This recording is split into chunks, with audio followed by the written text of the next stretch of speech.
Record on computer. God, hair. See, I need hair like yours. My hair's so long now. I'm crazy. Yeah, I've never had that problem. No, you're all right. You're good to go. You're good to go. Excellent. So welcome to Kickstart Your Confidence podcast. I am here with the Dawn Willock today. She's been doing some really good things for the martial art world over many years, but she's really helping us today, as in over the last few months with Chronovirus. I'm live on Facebook here as well, so just turn that around. Say hello to Dawn. So if anyone's got any questions, it's going to be a bit of a boring live. I'm going to keep it going for about 2 minutes and then I'm going to turn it off. So if anyone's got any questions for me or Dawn, fire them over straight away and I'll ask her as we go along. So Dawn, how are you? I'm good, thank you. How are you? Yeah, good morning. Good. Yeah, good. I'm not too. A little bit of a headache this morning. I'm not going to lie. So if you start to see me do this, Okay. Not sleeping too great at the moment, but that's very boring. Can you explain for the people that don't know you in the world who you are and what you do for us? So my company is Martial Arts Great Britain, MAGB, and we provide professional services to martial arts instructors. We're the largest martial arts organisation in the UK, certainly from a multi-styled customer base. And actually we're the only company, I think, in Europe that does what we do all on one roof.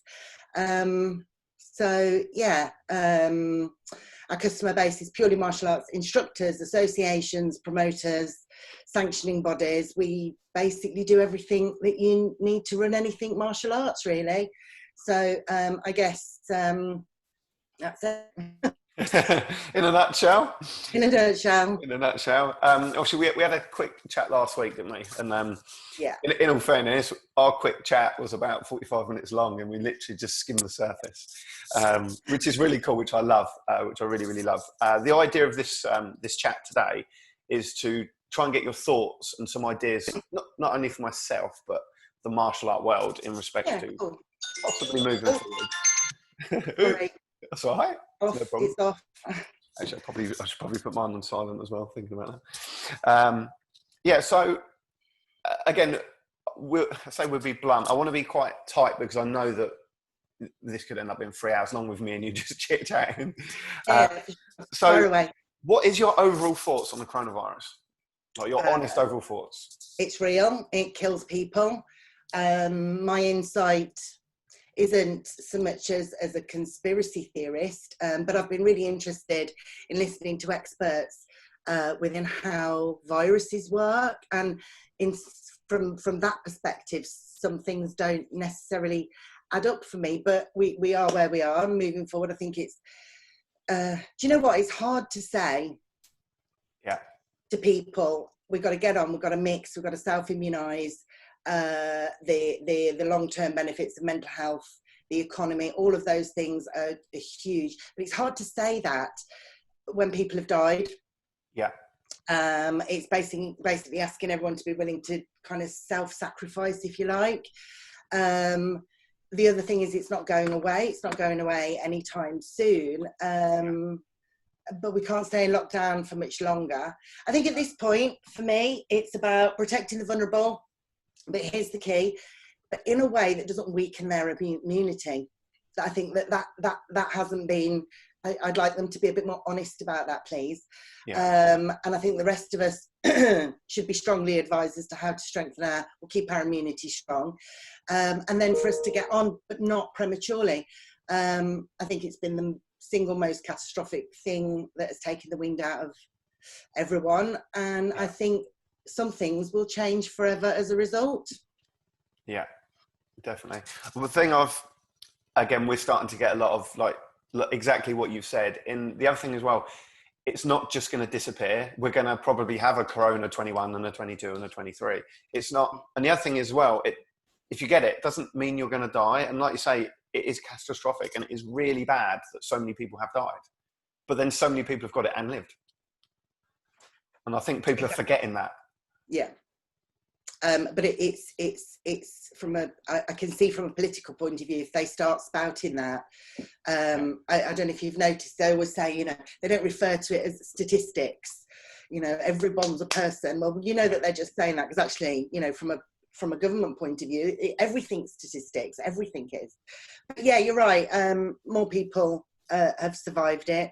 I'm not a vaccination, but I don't even take a paracetamol unless I'd have to be wiped out with pain. Yeah. So vaccination for me is a little bit, I wouldn't want to bestow that upon myself or my family unless there'd been like a 10-year testing period, because it's very early days for this, isn't it? I think it's a false sense of security as well, because the flu vaccination, for example, the strain changes. Yeah. So it's not for me. That's a whole nother podcast. It's personal to everybody. Yeah. That's good. I'm starting to notice. Have you noticed there's a lot more like procrastination coming about with I think, people? I mean, let's be honest, Carl. We specifically in martial arts, it's not unusual anyway. Yeah. I'm going to push it a bit and say that I think because we're a very male orientated community, men don't do change well generally in life. So, but do you know something? It's procrastination. I don't dislike it as much as you think, because often it just means that they're quite right. And what I mean by that is sometimes people procrastinate because I'm doing things that they think they should do rather than the things that they want to do, and therefore they don't prioritize it. It indicates that something in your value system isn't aligned with what you feel that you should do. So something in your brain holds you back. But it's a really good question to ask yourself if you find yourself procrastinating. If one of your values, for example, or your needs is consistency, and you're about to move into change, then there's a conflict. Yeah. So therefore there's something not aligned and you're going to procrastinate. So for me, I think the answer to that is identify the conflict, remove the barrier, and often that solves the problem. The other reason why people are hindered is if you feel overwhelmed, and I think that this is probably more pertinent. Right now, we've got a lot of people who dislike change, they're panicked and they're overwhelmed. So it's all going on. Yeah. And if you're overwhelmed and you feel you've lost control and panic sets in, your brain freezes. Yeah. Your brain doesn't necessarily distinguish between fear that's real life or death, or it doesn't distinguish where the fear comes from. And so, it works in that way, and it's there to protect us, I guess. But again, identify the reality, focus on what if you're overwhelmed, then you have to start focusing on what you can control, and then chunk it down so that reduces the overwhelm and reduces the panic, and you can start to think clearly. And here's the other truth, that there is always choice. The bit that we don't remind ourselves is we don't always like those choices. We don't always like them, but there is always something that you can do. And so that's hard to admit though. But bottom line, if you procrastinate, there's a conflict. It's just how you're willing to deal with that. I love this scenario. If you were procrastinating over something, Carl, and I held a gun to your head, you would prioritize whatever that situation was, and you'd find a way. So I guess when you're procrastinating, the question is, why isn't this a priority for you? Is it because there's a conflict? Is it because you're responding to overwhelm and loss of control? Do you even want to admit what the root cause is? I mean, I like a bit of procrastination. It makes me ask questions. one of the being a martial art instructor, obviously we have a lot of people come to us every day for advice and support, whether it be in martial arts or in their personal life, because that's why a lot of people do martial arts. Mm-hmm. And going through quite a traumatic divorce for myself 12, 13 years ago, the one question that I come down to, which is that gun point, is, are you happy? Yes or no? And it doesn't matter what. No. Are you happy? Yes or no? Now, if you say no, what comes next is painful, because you need to change.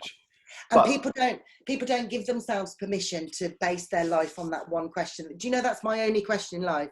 If somebody wants me to, if there's something on the table, does it make me happy or not? Yeah. Yes, keep it. No, get rid of it. But it feels brave to do that, and where people what they don't realize, it's the other way around. Yeah. You not asking that question is the harder route, therefore possibly the more it's braver to make it a difficult route, right? But because the pain that comes along with the answer to the question. So good answer. What's your clear values? No, this is where my dyslexia comes in. What clear values do you think we should be showing? So as martial artists, as leaders, because people are looking up to us more so now than ever, what do you think the values we should have? I mean, martial arts as a brand stands for clean living and honesty and humbleness and integrity, and the foundation of it is based on, adaptation and fluidity, kindness, warrior strength, inner confidence, all of those, pretty clear values that martial arts are based on. And obviously we should be showing those things, even just as human beings, let alone, as martial arts instructors and stuff, but we should be showing those because martial arts instructors are influential. Therefore, it's a positive message. The frustrating thing for me, as a community, I don't think instructors particularly extend those values among their peers. So instructors in different styles, and they don't support each other as fellow martial arts instructors. Actually, often instructors don't even apply those values to themselves. They avoid what they're not confident or what they're not good at, or, they don't always push themselves. So I think it's important to do, and I think where a lot of instructors have got it right, I think we're successful within our service to others with our values and promoting those and bringing that out of our students. I think it's also time that we understood those values and the value of those values, of offering this to one another and actually to ourselves as well. Yeah, I mean, I've watched... obviously, there's a few people in the country that are really kind of stepping their head out the parapet now, and they're saying that this is the honest truth, guys. This is what everyone's thinking. I've done it myself the other day, and I belong to a small group down this way, and they're all going, "Don't do it. Don't stick your head out." And I'm like, I'm pissed off with waiting. I'm annoyed. I'm upset that everyone's thinking it. I was so pleased that you did it for two reasons, Cole. Firstly, you as a human being, that's something in your belly you needed to do. And when something's authentic and comes from the heart and you express it, that's it. That's where the sweet spot is. And what's the worst that can happen? A couple of people are going to call you a tosser. That's it. Okay. Yeah. I must admit, I was quite... when I'd done it, the missus was like, "What are you doing? What are you doing?" I'm like, it's like this fizz that comes out of me and I can't stop it. It builds and it builds, and eventually I break. Well done. And it did get like 99% love. Like, everyone. There's a few people like, "Well, you can't say that," but apart from that, everyone was behind it, and everyone's going, "You're just saying what everyone else is thinking. It's just no one else is brave enough to go on camera and say it." And I was like, yeah, that's it. That's the one. Yeah, I'm glad I let it out. Let's put it that way. Yeah. And hopefully, again, I've been talking to a few people down here. It's changing people's mindset. Like I say, the coronavirus isn't just going to disappear. It might come back. We can't change it. We're set by certain governments and guidelines and rules and laws, but we can't change it. So we can only change our mindset of how we feel about it. And even if you don't manage to change people's mindsets, what you've done is just given another perspective that's based on reason and it's not political or bias or anything, but it's good to give. It's good for people to hear different minds, different perspectives, to give them something to think about. Definitely. I mean, that's one thing I've learned from Gordon recently, is understanding that people are allowed their opinions, and it's not necessarily a complete stab at you. It's just their opinion. Just don't take it personally. Exactly. That's it. Exactly. No, that's good. Martial arts helps everyone. And I've seen a lot of people that are looking to us for strength now. Have you noticed a lot more pressure to you? Because obviously for me, you're quite high up in the tree. So I can see that a lot of people are coming to you for advice and, you know, guidance. Have you noticed more pressure to yourself, or are you okay with? Listen, when a mum is taken from a care home into hospital and put on end of care life, and it takes her 2 confused, lonely weeks to give up and pass over, and the family can't visit, not to comfort her, not even to say goodbye, that's pressure, Carl. Or when a best friend in his 40s with no underlying issues, and he's managed to be a great single dad and hold down a successful career and done everything the right way, and ends up on a ventilator, which doesn't save him. And not only does that family have to deal with the grief over a loved one, but then to find out that his life insurance has got a pandemic clause. I mean, that's pressure. Yeah. So no, Carl, and I'm lucky, and they're 2 real life scenarios that have happened within my circle to people that I know. So I'm lucky because those things haven't happened directly to me. So no, I don't feel I'm under more pressure, but not in the way that you think anyway. And that's not to say there isn't pressure, but I'll tell you where the pressure is for me, actually. When you see someone spent 20 years building their martial arts business and it's going down the swanny, and they have to face themselves in the mirror because they didn't take any notice of some of the business side, because they genuinely didn't think that they needed to, and now they're so overwhelmed and their brain can't see past the shitstorm that they're in. And, when you see people who've then gone and spent their last penny buying into a program to save their martial arts business, just to find out that they have to sell their soul in order to do so, and then they'd rather stop teaching altogether because that bastardized style can't resonate that. And where the pressure is for me is this. I knew what to do. But you can't set a culture. This is the culture of my customer base. You can't set a culture of choice and completely not locking people in to everything that you do, and then expect everyone to do everything that you're telling them to. That doesn't work. And obviously we see statistics from a license perspective and a direct debit management perspective, and the people who've used the software that we've got in the apps in order to organise their communication, etc., and the business advice that we provide. So we've got now a couple of months of statistics to see what's been successful and what hasn't. And do you know what, Carl? Those who've utilised everything, who've got in touch, who've asked questions, who've took solutions, they're surviving, and those who didn't aren't. And that's a pressure for me. Do you know what I didn't do? I didn't tell people outside my customer base. I didn't reach out soon enough and feel a sense of responsibility. That's my personal pressure. I mean, right now, for those who are drowning, I really want to shout really loud. I want to swear. FFS. You are allowed to swear on this, by the way. Please just listen to me, please. And please let my team just take over and we'll keep you safe moving forward. But that's ridiculous, right? And I guess it's just the mum in me. I'll mend it. Mums are always right, The other pressure is that every time you speak, there are people who think the word business means changing them into a money-making tosser and commercialising their style when it's not. In fact, quite the bloody opposite. Well, I campaign for raising standards, and I literally said that yesterday on one of my lives. We've launched a female-only course online starting next week, and we come under pressure going, no, they're only doing it to make money. And it's like, you got mortgage to pay. We got mortgage to pay. We got, we need to buy food, we need to put fuel in the car. Not as much now because I'm not driving anywhere near as much. I've got staff to pay. I've got rent and overheads to pay. Like, if we don't make money, the club goes under. If the club goes under, we're fucked. If you worked in an estate agent, you went to work, nobody would say, oh, you're only doing it for money. We've got this mindset. And, and it's these things that are pressure, I think, for me.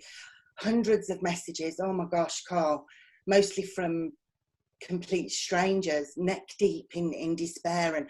And then what happens is you you tell them what to do, and then they tell you back that they can't.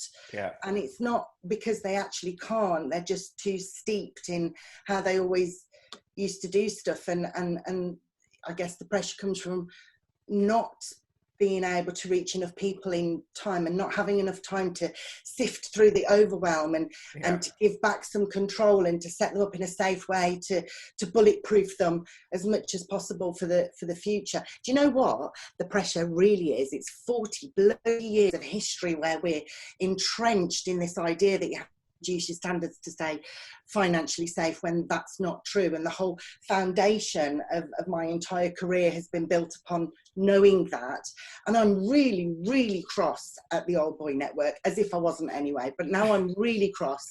Yeah. Because you sold a lie. Yeah. And ironically, it was for financial gain. Thank you very much. Because right now, the consequence of that culture within our sport is horrific. And the biggest pressure is knowing that I know that there's an alternative. That to me is where the pressure is. Yeah, and I don't want to see, I don't see other gyms. 10 years ago, I might have seen them as a threat or a challenge, but now it's like Costa and Nero, isn't it? They're two coffee shops. They both do well. They're right next to each other, McDonald's and KFC. The more of us there are, the better we all do. The more we grow, the more we build. And I don't want to see my competitors go under, because that just means we lose going forwards as a sport, as an art. But I do feel that there's probably some people that, like you say, they're stuck in their ways, or they're too scared of change, and it is drowning them. And it's really sad to see people saying they've closed their doors, or they've lost their gym, etc. Like, I wouldn't wish that on anyone. But I do feel like if you're thrown in the deep end, sometimes you've got to try and swim. You just have to, or you will drown. Yeah. And I've noticed some people have kind of sat on their hands for a little while now, and they're starting to realise it probably is a bit too late. It's never too late. Well, it's not, though. It is. No, it's not too late. Because we're in the deeper you go, the harder it is. Yes, and it's that overwhelm that, and they feel complete loss of control. Yeah. Which is catastrophic. Definitely. Yeah. Hold on 2 seconds. I just want to change my batteries. So, cool. All right. Excellent. So sorry about that. Thank you. All right. Have you got any figures?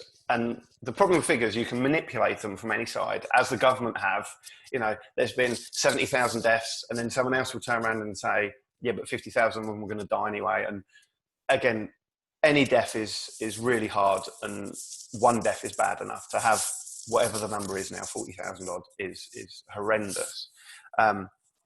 So they really can be manipulated. But from a figure side, have you got any figures at all for the martial arts worlds in respects to like how we're doing, or?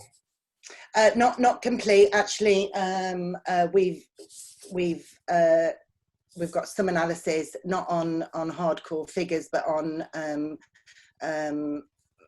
in terms of how much people are earning. But the analysis that we did last week was on who are affected the most. So we can now tell you things like if you reduced your prices, you had this is general, obviously. So generally, if you reduced your prices at the beginning of lockdown, those clubs that have done that generally have had slightly less loss. But then when you can, but not an awful lot more. But then when you do the maths, so say for example, you reduced your price by half, I didn't. You might have had 10% loss. I might have had 17% loss. But actually, I've still earned probably over £1,000 a month more. So it's almost been worth doing that, or rather, not doing it. So the analysis that we've got from that point of view, we can now start to see, well, what were the best decisions? Yeah. And there are variables with that, obviously. Yeah. So like you say, you're coming at it from different angles. On paper, it looks like people have earned a lot less because a lot of instructors have been too worried to charge annual membership fees. Therefore, they haven't charged for the, renewed the licenses and stuff. Yeah. But again, the advice that we gave on that is, don't cancel them in the system, leave them, we'll renew them, communicate to your students and say your annual membership is due for renewal, but we're not going to charge you, we're just going to renew your membership, and then you can pay us when we open our doors. And what that does, and we'll see how good that goes when it happens, but in theory what that does is over the duration of the year the instructor's cash flow remains the same. When you open your door you've got an influx of income, and actually then the dates of the renewals don't change in the future years. And so obviously we've been trying to find solutions that are you know, combining that compassion for the students' financial situations versus keeping businesses safe. So the stats that we've got with regards to that are quite interesting. They're starting to come through. Yeah. And I know stats take a few months to sort of build. You can't just do stat after 1 month. No. And I'd like to think we've hit a point where it's settled. To a degree, and then the losses that are happening now are mainly suspensions, so you know that money's coming back.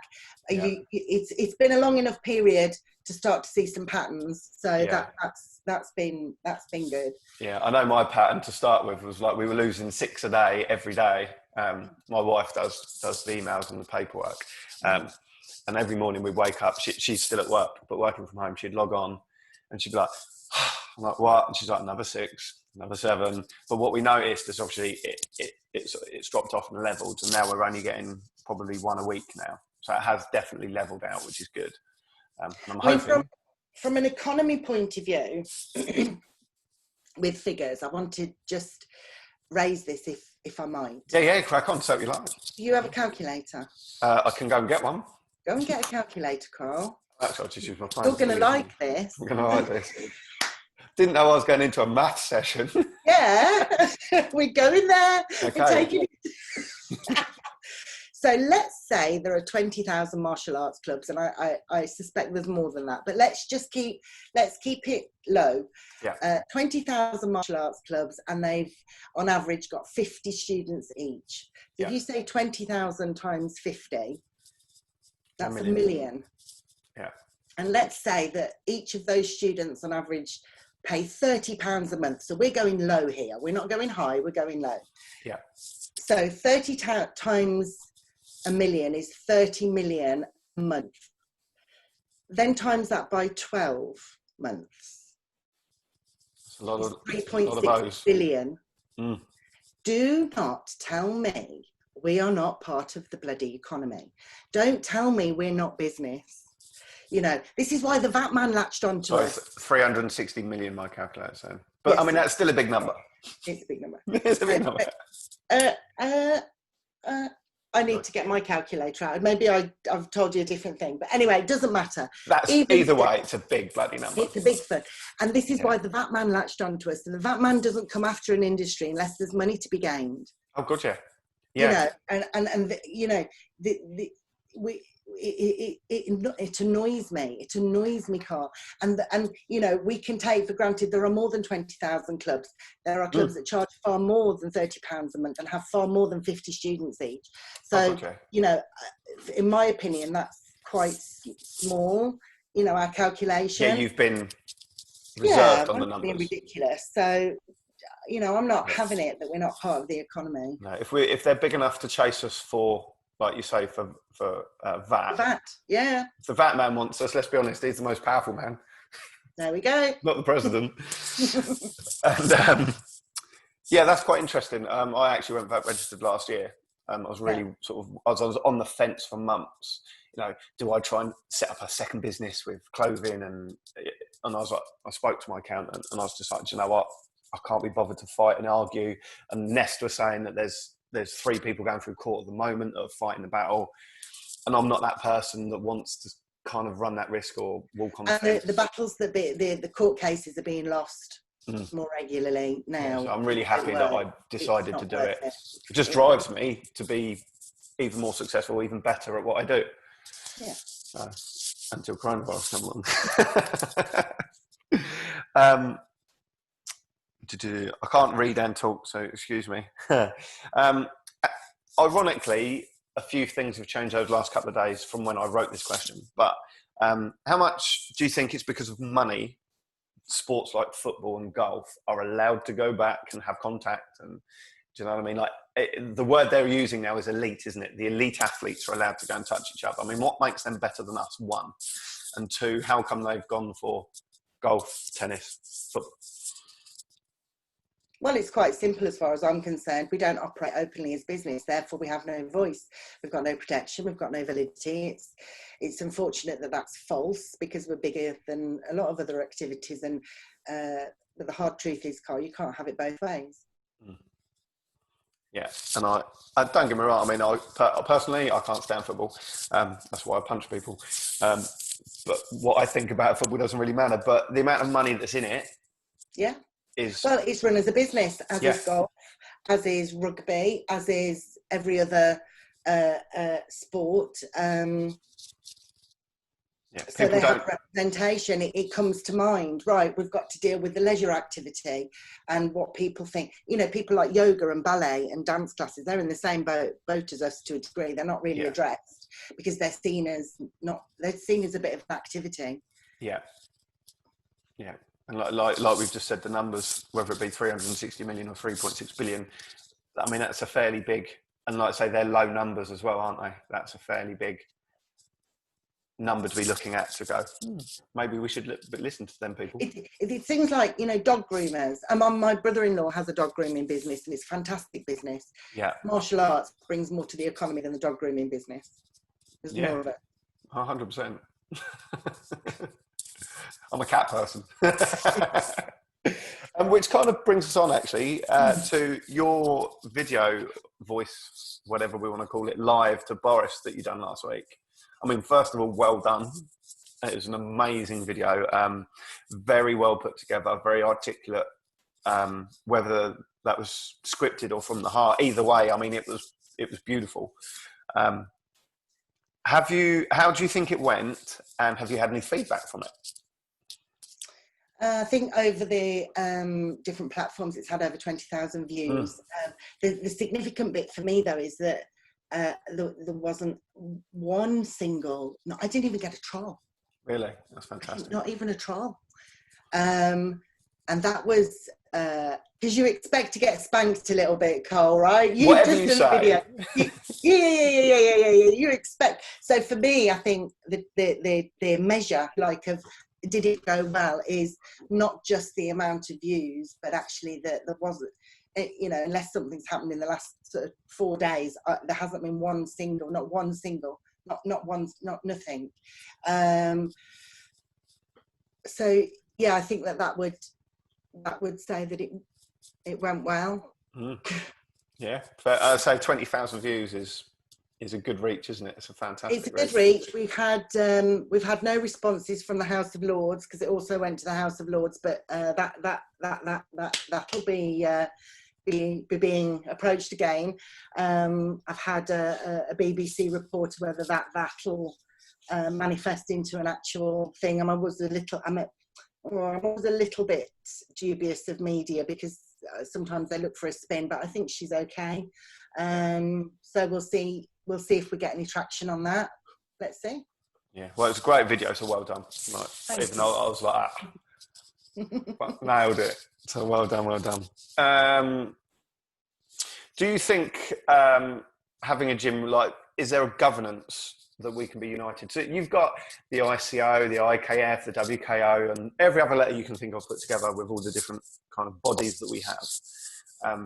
But I do feel like, obviously you've got groups of people that will help people, but I don't feel like there's a governance that has helped anyone, if I'm honest, apart from, you know, the odd people that are going, well, you can do this and you can do that. That's because we don't need governance, we need unity.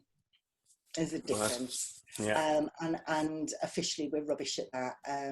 And the truth is, Carl, I actually do have some potential solutions for that, and because there's always a way potentially of uniting, and not the rules from a technical perspective, and that's where I think we go a little bit wrong, because fundamentally at top level we argue over technique. Yeah, actually. But as an industry, we could produce a culture of support, but it has to be accepted first within martial arts that we are an industry, and that, you know, we are a business. It may be a part-time or a sideline, you know, some of those businesses may not be driven by profit, but we need to agree that concept first.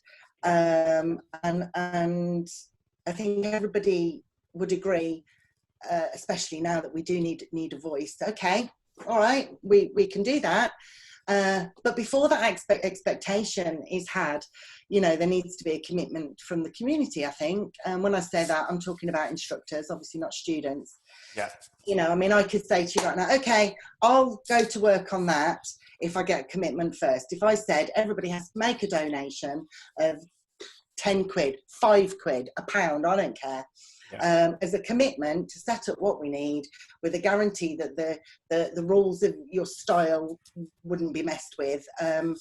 How many would actually make that commitment? Because the reality is that these things require time and admin and staff and resources, and you know, and then instructors would have to pay a subscription fee, and albeit it may be a non-profit making, you know, scenario.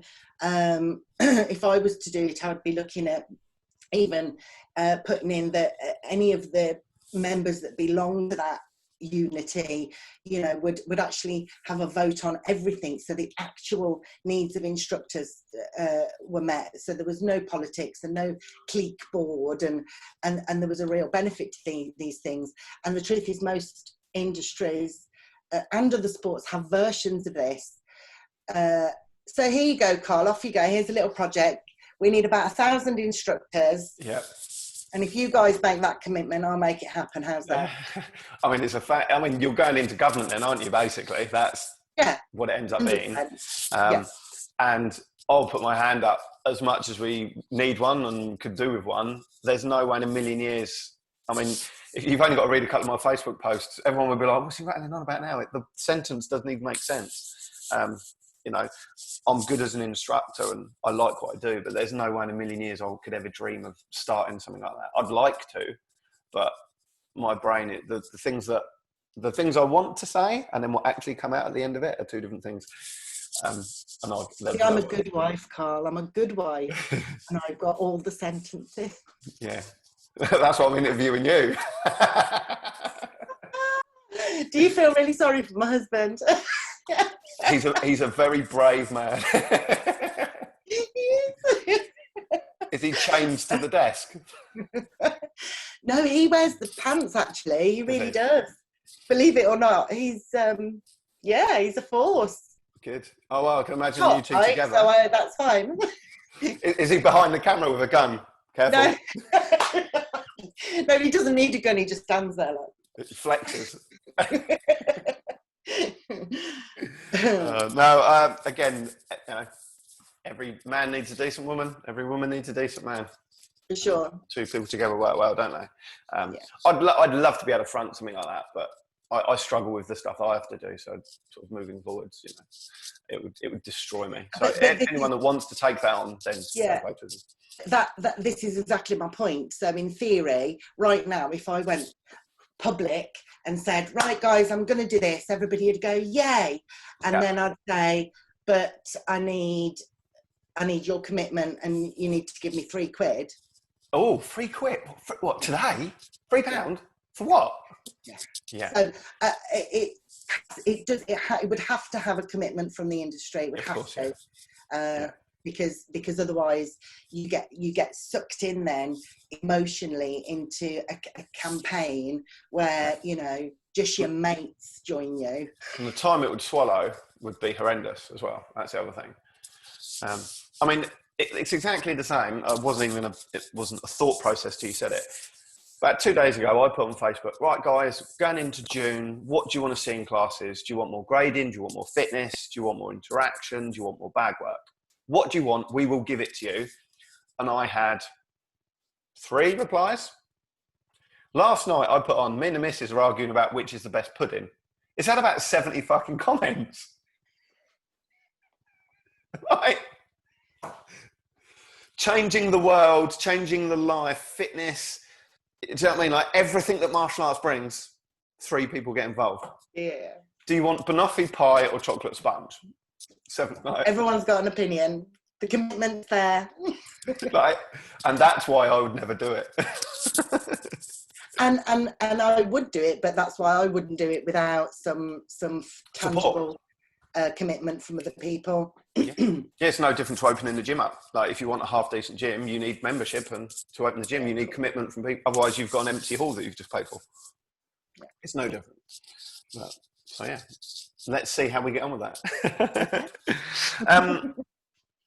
Any thoughts on when we can open? And it's an open-ended, no one knows the answer question, but what are your thoughts? Nobody knows the answer to the question. We can't open yet because we don't know if it's safe. The experts don't even know if it's safe, and because we haven't got any real representation. And I think that's what it boils down to.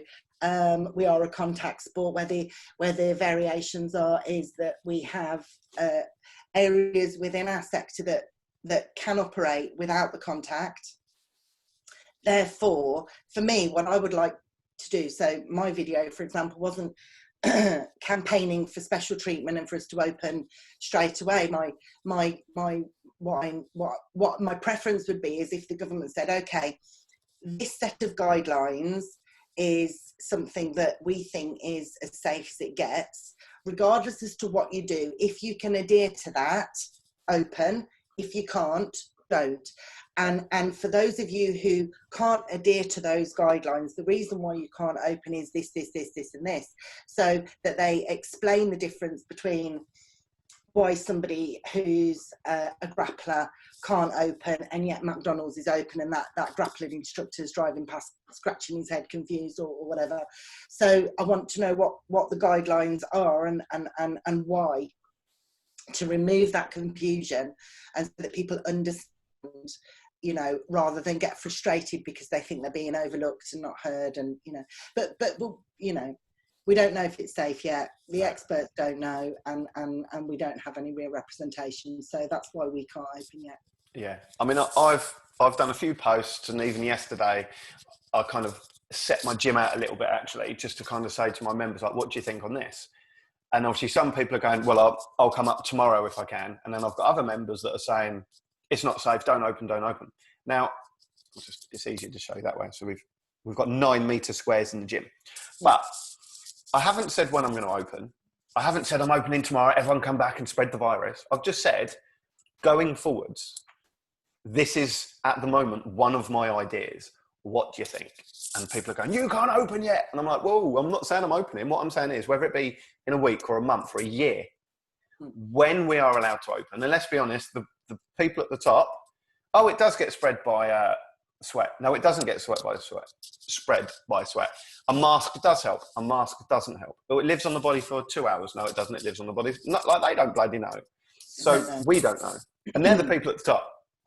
Exactly. You can go to work, but don't go to work. You can drive a car, but don't drive your car. And he's the man that's leading the bloody country.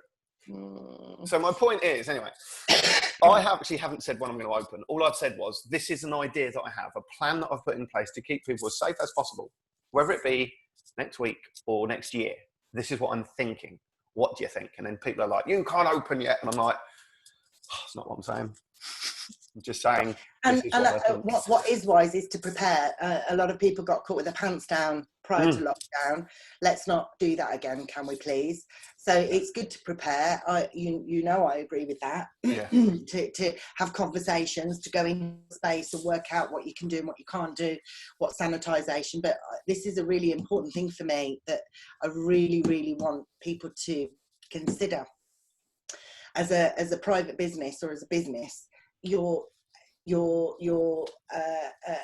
temptation is to say, it's fine, I can sanitize, I can have one person go to the toilet as a go, I can feed them in and feed them out and everybody wash their hands and we can control it. And actually we can, but actually the bit that's missing is, whilst we can take measures to attempt to control it, we can't guarantee it. And so if you've got children, right? Yeah, 2 daughters. Right, so you'll notice if you've had communication from the education authority about them going back to school, they're putting we can't guarantee social distancing. And I think where it's difficult for a business to put those sentences in.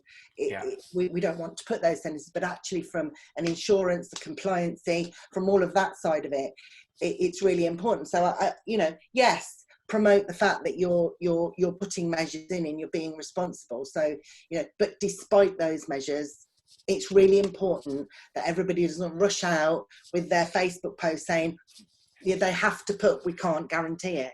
Yeah. Because that's going to be in the paperwork, isn't it? And if you don't do that, you're not protecting yourself legally. Yeah, and there's another whole conversation which I don't particularly want to get into, but people are saying about insurance policies and how can they cover. And I got coronavirus from the bottle of water that I got from your gym. And I'll actually answer that really quickly. I'm still waiting back from the underwriters.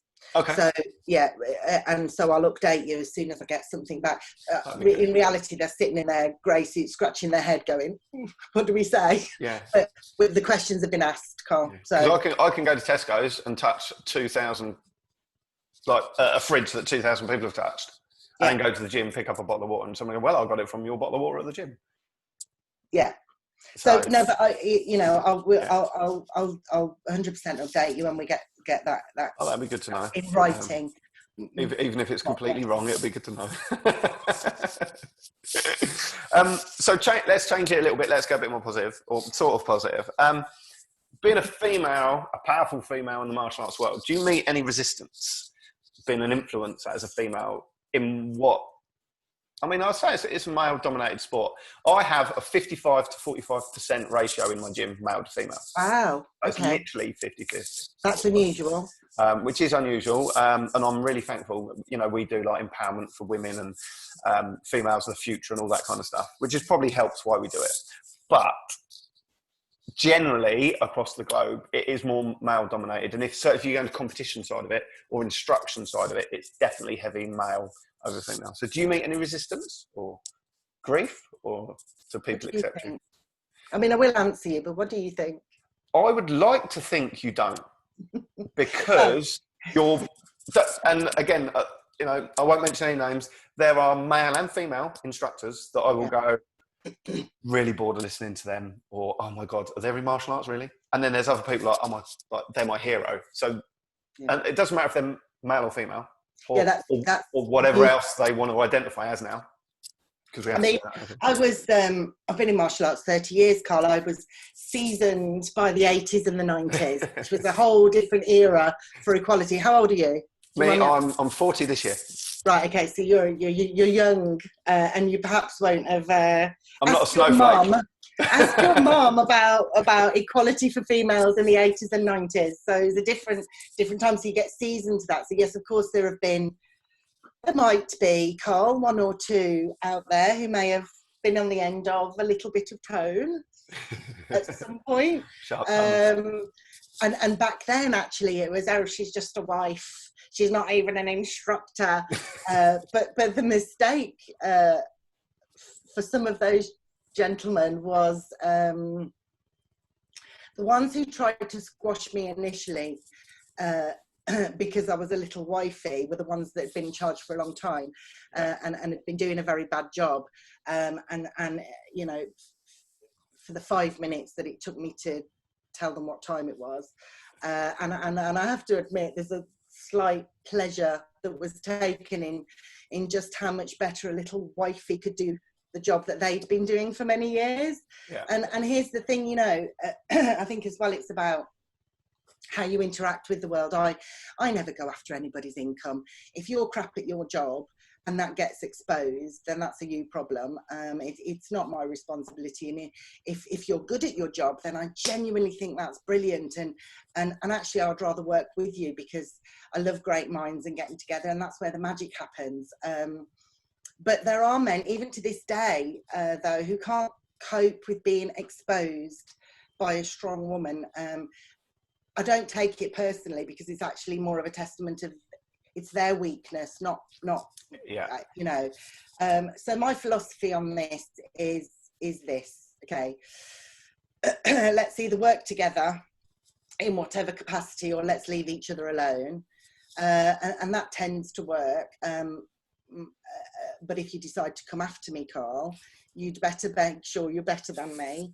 Definitely You'd better not. make sure that you're braver than me. And all I need is my lip gloss. But you are going to have to gather your entire manhood with balls of steel and prepare to battle, because there's literally nothing scarier than an unruly woman.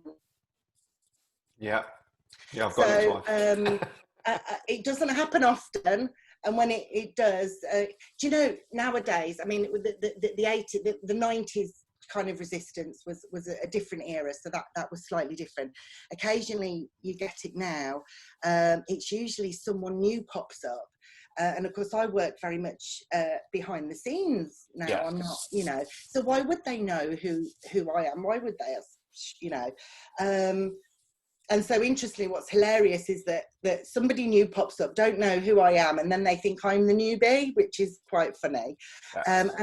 But from a female perspective, actually, and I owe my mum this, considering she was sort of a 70s housewife, which was unusual, but I have to say thank you to my mum for this outlook, because I was raised to expect equality, which isn't indicative of the era that I was raised in. And it's also an area that many women get that bit wrong. Honestly, it doesn't occur to me. You're going to think I'm really arrogant. I'm just going to be honest. No, go. It doesn't occur to me that the resistance I get is based on being a woman. If I get resistance, it's because I'm brilliant at what I do. What you're doing, yeah. And actually, do you know what? I love working with men. And actually, I'm really quite old-fashioned. I like old-fashioned man-woman stuff. Yeah. And honestly, I have to say that I get treated exceptionally well. And generally, most men are gentlemen, and I don't get much of an issue. Yeah, no, it's good. And so with your video, like you say, you didn't get any hate, and that would have been the perfect time. Yeah, for sure. If people wanted to. So. Yeah, because I think those those who've been in the industry a long time, if any of them had decided to take me on, they already did that a long time ago. And yeah. They battled, they lost, and they've learned. That's good. And continue doing it. Continue doing it. So, like I say, you know, we are humans, aren't we? It doesn't matter creed or colour or sex. We're just humans doing a good or a bad job. Have you noticed a big, massive change in mental health? Oh my gosh, Carl, it's the horror of the magnitude. I can't even comprehend it. Yeah. And to be honest, it's something we deal with massively, like in HKA, but collectively across the globe, I think. That could be another 2-hour conversation. But in short, do you think there's a simple set of rules or guidelines or mindset that we could just say very quickly, bearing in mind that could be a 2-hour podcast itself, just on how to maybe help balance people's mental health in a nutshell? And I know that's nearly impossible to say. It's 100% about mindset. Yeah. And where your focus is going. And so if your focus is going on the things that upset you and that you can't control, it'll get worse. Yeah. If you're able to focus on other things that are positive and that you can control, it helps. If you're struggling to get a sense of perspective, I don't actually think that putting it on Facebook helps. I don't think that helps at all. Just like for the people that go, I'm having such a bad day. Like they're just, people are going, oh, what's wrong? Oh, what's wrong? Like, it just only makes it worse. But personally. But what is absolutely vital is that you do talk to somebody. Yeah. And you've got one of two options there. You've got your trusted circle that you know, because what happens when people have got mental health and then sometimes they feel they've got nobody to speak to and they put it out and then feel more vulnerable and exposed, and it can be it's a difficult one, Carl, but you do need to talk to somebody. Yeah. And you've got two choices. You either have a trusted circle of people that you can pick up the phone to and really talk to, or pick up the phone to a stranger, and there's lots of people out there. And the good thing about social media is that you can find people that you just randomly can pick the phone up to, and they answer and they talk to you. But it's mindset. So if you're struggling with mental health, stop what you're doing, stop, put some music on, dance, talk to somebody, go to sleep for 24 hours, do something that's helpful. But where I'm a bit reluctant to sort of give, you can only be very general with things like that, because some people have got serious issues, that doesn't cut the mustard. And it's hard in such a short space, like you say, to do a general comment on that. You're not going to be able to tick all the boxes. I mean, for me, everything you've just said, echoed, of course, and routine in a short answer. Like I say, look at the positives and just keep a routine, whether it be getting up, getting dressed, go for a walk. People lose, if you don't have purpose, or you feel, because everybody has there is a purpose for everything, but if you don't have some purpose, you feel unworthy and lost, and it's that lack of faith. Find something to have faith in. Whatever it is, at least you have something, and hopefully keeps you slightly sane. Good answer.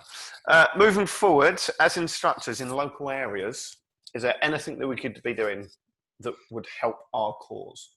Yeah, we need to contact local MPs, and I'm a little bit behind on this. And actually, I put a post on the group the other day asking for some help, because I need some help on my team. We need some help with the admin, and it was lovely because 3 or 4 people just sent their email over, but I'm a little bit behind on it. But we're almost sorted. So you can either wait for us to put something official together, and all you'll need to do then is send it to your local MP, or you can take it upon yourself to do so. I think where you have to be clear on the message is what are you asking for? So it's like anything, what is the purpose of your message to the MP, which is why we're going to put something together. And it's about requesting guidelines. Yeah, which is, again, the guidelines, in my head, the guidelines should then help suppress people's fear, because it's coming from the powers that be. And then if we can get rid of the fear, then we can then, in theory, go back to some form of normality. Because that's the reason people aren't going out or training or whatever, because of fear. But what we need to do, so we've already emailed the House of Lords. Oh gosh, the photos are they're odd looking, they're funny. I loved looking at the photos, Carl. It was is it like a really old school photo? Yeah. Do you remember it? I don't know how many lords there are. There's an archbishop, the people who are in the House of Lords, and there's 700 and something of them. Wow. But they have a choice. There's like a main House of Lords email, and then under each, so where it took 1 million hours is you had to click into 700 something each individual profile to see whether they had their own email or the government one. And then, but what we've done is we've put that on an Excel sheet, so you can just copy and paste. So anybody else who wants to do that can, and it won't take them 1 million years. And what we want to do is do a similar thing for local MPs, because the more people then get behind contacting their local MPs, it causes a noise and gets things going. So yeah, I'm a little bit behind on that, but give me next week, I think we'll have something to be able to kind of definitely a long task, I'll give you that. Yeah, it's not no. You know, when you have a great idea, Carl, and then you go yeah, well, I wanted to email all my local schools. So I went into the East Sussex County Council website to email all the schools. And again, you have to click into every school to get their email. Long. 170, I mean, it took like 2 hours, like click, copy, paste, back over. Horrendous. Yeah, so I'm on it, but yeah, in the meantime, it's contacting your local MPs. That's who we need to. Yeah, I have had an email about that this morning, actually, which I'm going to chase up once we finish this. What do you fear? I don't really do fear, Carl. I always hate. No, I don't hate this question, but I don't do classic fear. So on a personal level,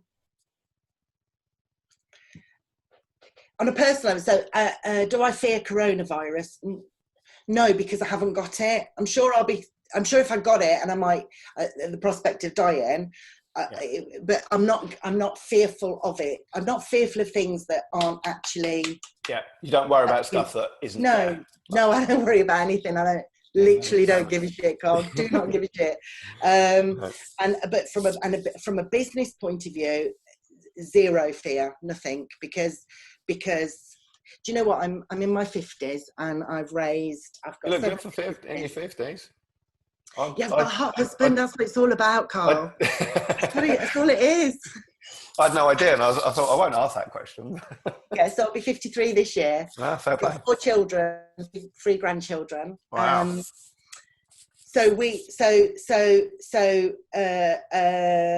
You know, I've got several businesses whilst that were grown whilst raising my crazy lot. Yeah. And that was really hard work, and you have to just. Do you know what am I allowed to swear? Is that okay? Yeah. So our official office mantra is "fuck it." I mean, that is literally that. So if you're scared about something, it's a fuck it moment. Brilliant. So you have to say "fuck it," let's do it anyway. Yeah. And then here's the. Do you want to hear ours? Yeah. Just don't be shit. See, I don't mind if we're shit. I do mind if we're shit. Sometimes you have to go through that process. The point for me, I would rather fail at doing something than regret not doing something. Trying it. And then here's the thing, and the reason why I told you how old I was is because if you started, I don't know why I knew that when I was really young, but I did. So literally, I've always just done exactly what I've wanted to do, despite what anybody. That's what I want to do, and that's She's a wild card. Let her go. I'm a wild card. Let her get on with it. That's it. So, but then here's the interesting thing: if you do that, and the first time you do it, and then the second time you do it, and it kind of figures itself out. Yeah. Then you realise actually you haven't got anything to fear about. So the older you get, the more likely you are to do things that other people may not want to do because they worry about stuff. Yeah. But you've been doing it for so long, you actually don't know what there is to fear. So when I say I don't give a shit, it's not actually in an arrogant way. Actually, it's not. It's life experience. And I think as well, you know, you go through adversities in life. You know, my mum was revolutionary. She was for her era, but she was also, you know, she wasn't a maternal woman. So, you know, I was emotionally independent by the time I was 4.5 years old. So bloody females. Yeah. So, you know, even from a small child, that resilience was in there. Yeah. And I was also brought up in a strict household, so accountability is something, and taking responsibility is something that you adds to your fearlessness, because you know you're used to being accountable and knowing that there are consequences, and understanding what are the consequences. Well, if I do something crazy ass now, Carl, who's going to tell me off? Who am I in trouble with? I've got high integrity, so I'm not going to do anything illegal. So I don't have to worry about that. What is there to fear? Like literally, what if you can tell me what there is to fear, then I'll, you know, so I don't really do fear. Yeah. 9 times out of 10, it never comes to fruition anyway. No. The stuff that we do fear, like the people that do fear, it never normally happens. And even when it does happen, it's not that bad. I went to a Tony Robbins seminar. I love Tony Robbins, but I went to, and I got really cross in the first day. Have you ever done his UPW? No, I haven't. Right, you must do it, and you'll know what I mean, and you'll laugh at this. So in the first day, and you're doing about, you know, fear and stuff like this, I wanted to put my hand up at one point and say, I've got questions, because what was really interesting, there was like 10,000 people there, and the fears were, they fear being alone, they fear being laughed at, they fear failure, and I got really frustrated because I thought, none of this occurs to me. It doesn't occur to me. Yeah. Does that mean what does that mean? You're mental. I'm mental. Like if I'm alone, I read a book or listen to music, or I work on a new project, or I just watch the Kardashians because I need, but like, you know, it's okay. And if I need to speak to somebody, I pick up the phone. Yeah. And if nobody's around, you know, I'll take the dog for a walk, or you know, you yeah. I don't know what lonely is. I'm not really sure how. No. I can comprehend how other people might feel, but, and also, you know, people fear money. So, but I've been homeless with 2 babies and 3 black bags and nowhere to live. So, I mean, that's proper. It is proper. So my first marriage, the reason why I'm in Birmingham, I had to do one with my babies. I was 21 years old, had 3 black bags and 2 children. Wow. Went into a women's aid hostel, and it totally. And where it's interesting, my parents are quite they're lucky financially, so it wasn't like I was raised in hardship. Yeah. So up until that point, I hadn't really known hardship. Did you say you had 2 kids? Yes, my 2 eldest kids, is Sam and Danielle. Yeah, that point, they're in their 30s now. So I bet they're quite resilient as well then. Yeah, we're old school, we are. You need to put your boots on if you're coming for us. Because but the perspective on that is, you have a life and death situation where your welfare quite genuinely is at risk, and then you have to leave your home and to make yourself homeless with your babies, and when that is a choice that you take rather than staying in a situation, your perspective on that entirely changes. And so, and equally, where I don't fear is that I was 21 at that point. It wasn't easy. God, it was really hard. And sort of fast forward all these years, nobody helped me. Nobody. I say nobody helped me, that's not true. I don't mean it like that. What I mean is nobody spoon fed anything. So can you imagine, you know, you can't fear things. It's shit or bust, Carl. It's like, am I going to be a single mom on income support in a council house or some flat in Nietzsche or something? You know, is that me, or am I going to do something else? And I was never going to be that one. I was always going to be this one. And in order to do that, so I'm talking about an era where if you went and got a job, Carl, at that age, I'd have to lie and pretend I didn't have children because people wouldn't employ you. A single mom in their early 20s with young kids, it would be ridiculous. And childcare wasn't a thing. In the end, that's why I started working for myself, really, because I thought, well, this is no good.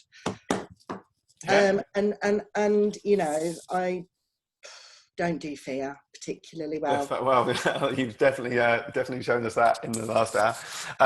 And if anyone watching or listening to this takes anything away from it, I mean, that in itself is a golden nugget for, you know, Christ. Like, if you can, like I say, go 2 kids homeless, couple of bin bags to where you are now with little help. Do you know what I mean? If that and alone, if that's enough for people to drive to go, do you know what? I'm going to dust myself off. I'm going to stop bitching and moaning. I'm going to stop waiting for help to come to me. Get off my arse and start put my boots on and go for a walk. And I think sometimes this is why I come over as a hard ass, Carl. And I'm not. I'm compassionate and a hard ass at the same time, because I don't bleat on about stuff. You know, I don't bleat on about whys and wherefores. You know, but you know, somebody's got a perspective, and I think you stop it. Just stop it. It's all right. Yeah. And you know, it gives you that perspective and that strength. Equally, though, you have to realise that not everybody has been through hard adversity, so therefore doesn't have that perspective. So even though the thing that is their fear and their barrier is insignificant compared to somebody who's had some adversity, you can't dismiss it. No. because that barrier for them is huge. So they still deserve some compassion on that, be it a large stick compassion or or some kind words, one or the other. But you know, you've got to. It's people's perspectives. That's all fear is. Yeah, definitely. A great answer. 2 more questions and we're done. Okay. What is your favourite art skill set, right, when it comes to punching and kicking? Oh, you see, I love fighting, but I'm a stand-up girl, Carl. Oh, yeah. I am. I love a counter fighter. Yeah. I do. I'm not going to lie. Oh, bloody hell. No, it has to be all of it. I want it all. I want it all. I want it all. Wicked. No, fair play. Fair play. See, because I'm only about 2.5 foot tall. I'm a kickboxer by trade, for once. But I love being in the trenches. So when I was competing, I'd quite happily go into the corner and say, "Come on in. I can't counter fight you. I'm too short. I've got T-Rex arms. You'll probably out-kick me because you're taller and skinnier than me. So let's get into the corner and let's have a tear up." So for me, it's kickboxing and in the trenches. I like some of the... when I was a kid, it was boxing that was my... that was sort of the first time I realised I liked that kind of stuff. I mean, that even shows resilience then, because there is no light con and full con points in boxing. It's full contact. Yeah. And for a female doing boxing... I didn't do it. I just liked it. Okay. Oh, sorry. All right. Well, the thought process. I didn't do it. I just liked it. I liked it. Like to watch it, and then obviously with my husband, that introduced me to sort of, martial arts, which was great. It's like, oh, legs and arms. That's amazing. Double. I like that. And I suppose there's a nostalgia with kickbox. I love K1, but it's brutal, and I don't like. I've been ringside several times, and some of the noises. It's when a knee goes in. Oh. Yeah, but if you get, I don't care what anybody says. If you get a beautiful kickboxer that can use his range with his legs, come in, and box as well. There's nothing more poetic. It's poetic for me. Yeah. I love that. I'm glad to say that, because that's obviously I am a kickboxer, but I generally love what we do. People are saying kickboxing are dying. I say you're wrong. Last fight night we had 21 kickboxing bouts, all kickboxing bouts, 1 boxing. That was it. I think the kickboxing, the fight circuit has dribbled, and people have gone more into K1. Yeah, agreed. But I statistically, again, it's interesting because obviously we do people's licenses and stuff. Yeah. It hasn't had an impact on the students coming through the door. Hasn't had an impact on that. Yeah, no, and I think, like you say, the transition of a kickboxer to a K1 fighter it's kind of the next step up, isn't it? It's a bit more brutal. It's a little bit harsher. It's a bit more. I'll be honest. I don't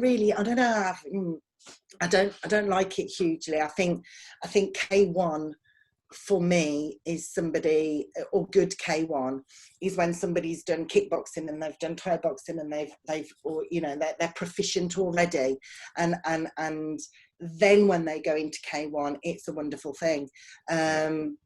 But I understand that if if the flavours go in that way, you then have to start teaching K1, and then they have to cut their teeth, and